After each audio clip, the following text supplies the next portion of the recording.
I think altruism is a very important characteristic of human beings. Humans do show generosity and helpful tendencies.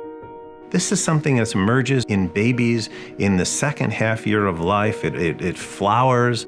You can't help but smile when you see a little human being toddle over and help another human being, even though they don't know that person. And you start wondering, why does that happen?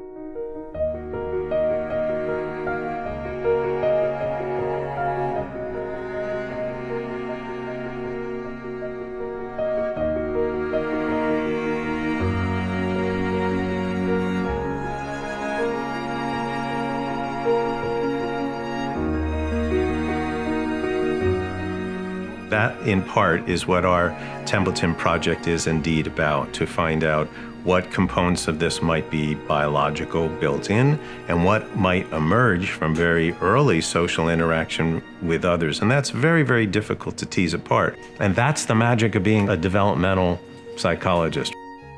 Philosophers, religious leaders, others have asked for millennia, where does this come from? How can we possibly study the origins of something like altruism? We need to clearly be able to define an altruistic act. Altruism comes from the French altruism, which was coined by the philosopher Auguste Comte. Comte was putting out there a philosophy of life, which he believed should really focus on others. That was his phrase, vivre pour autrui. So to live for others, he'd find that as the core ethical goal of the human species.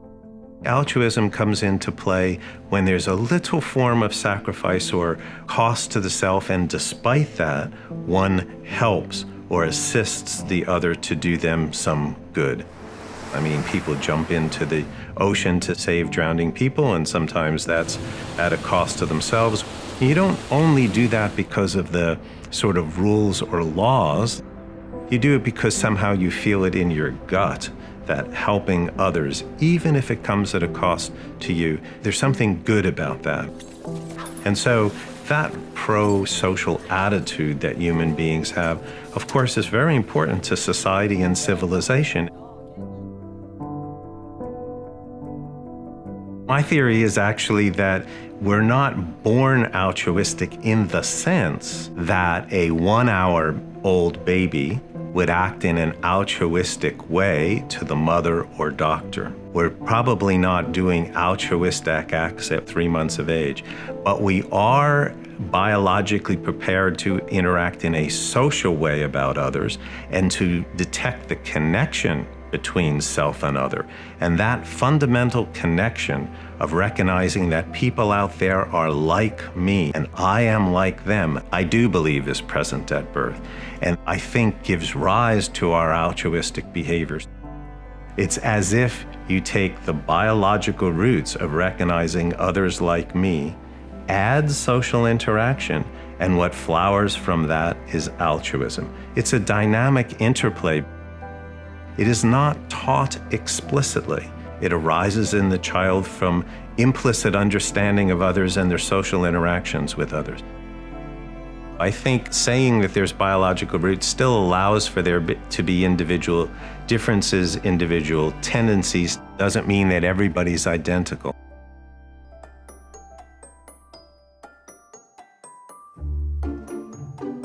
We are trying to test the specific core question about altruism. Can children at this young age give up something of value to a stranger? Are you ready? An adult picks up a piece of food that the child likes, like a grape. It's a grape. So we fumble it when we show it, and then we start reaching for it. So it's very clear that the experimenter would like to retrieve that fruit. So the child has a mini decision to make at that moment.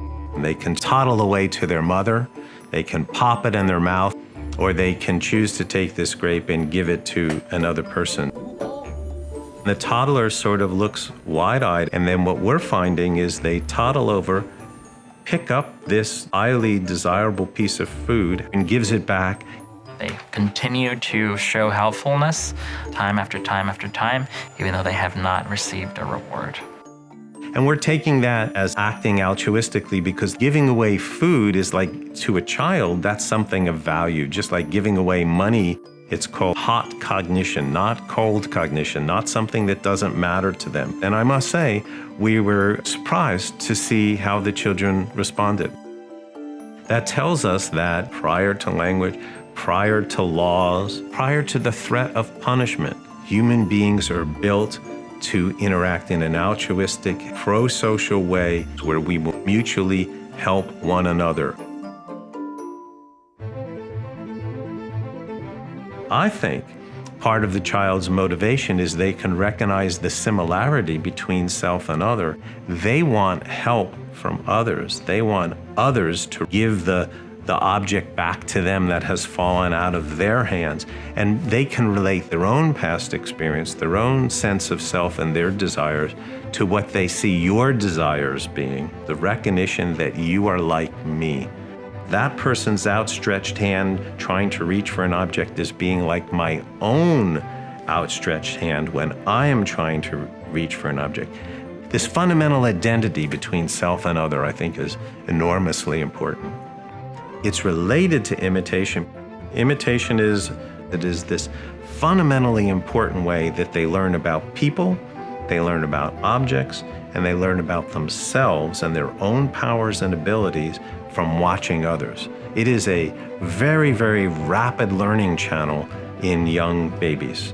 They're like little sponges learning from us all the time, and they're learning social lessons from watching us. Part of the messages we try to share with parents is that you are a role model for your child. You are your child's first teacher. The way we interact with each other, the child is processing that.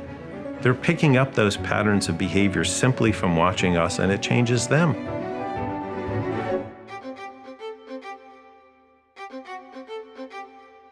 In my career, I'm most interested in how does the baby recognize that you are like me?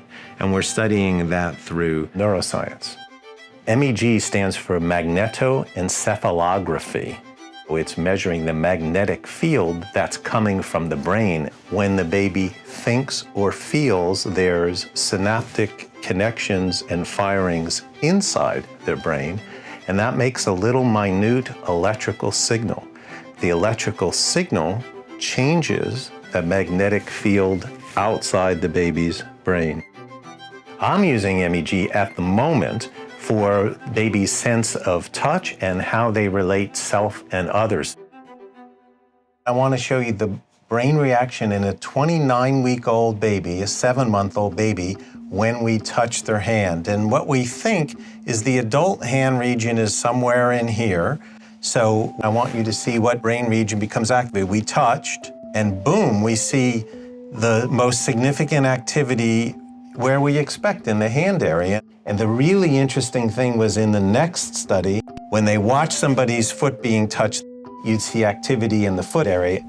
And when they watch the hand in the hand area, and that shows that there's some similarity at a neural level between my hand and your hand, my foot and your foot.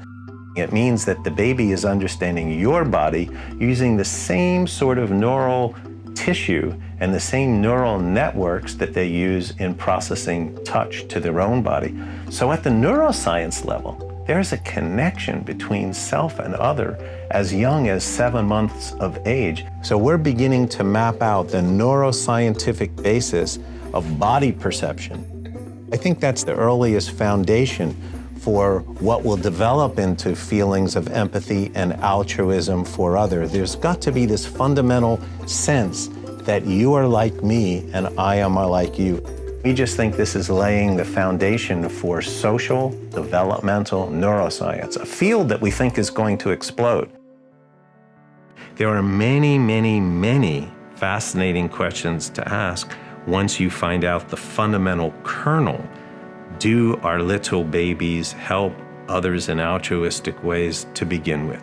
We really want to get at, does this behavior last? Does it go beyond in other contexts? How far can we push it? Are there people you wouldn't help? Do you help people who are like you?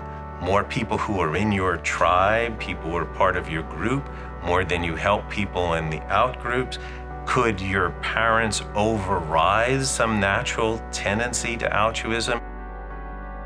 In our study, it doesn't answer the question of why we might grow up and dehumanize other groups who are not like us. Why do we separate into tribes and divide the world into us and them? What I think it does show is prior to dividing the world into us and them, the children feel a much more global sense of others are like me, a sense of we-ness, a sense of us. One might say that we're just beginning to toddle in our understanding of what makes us uniquely human and how we flower and develop in our families and cultures through social interactions. It's fascinating to combine brain and behavior, especially when you can do it on important and fascinating questions. Nothing could be more exciting.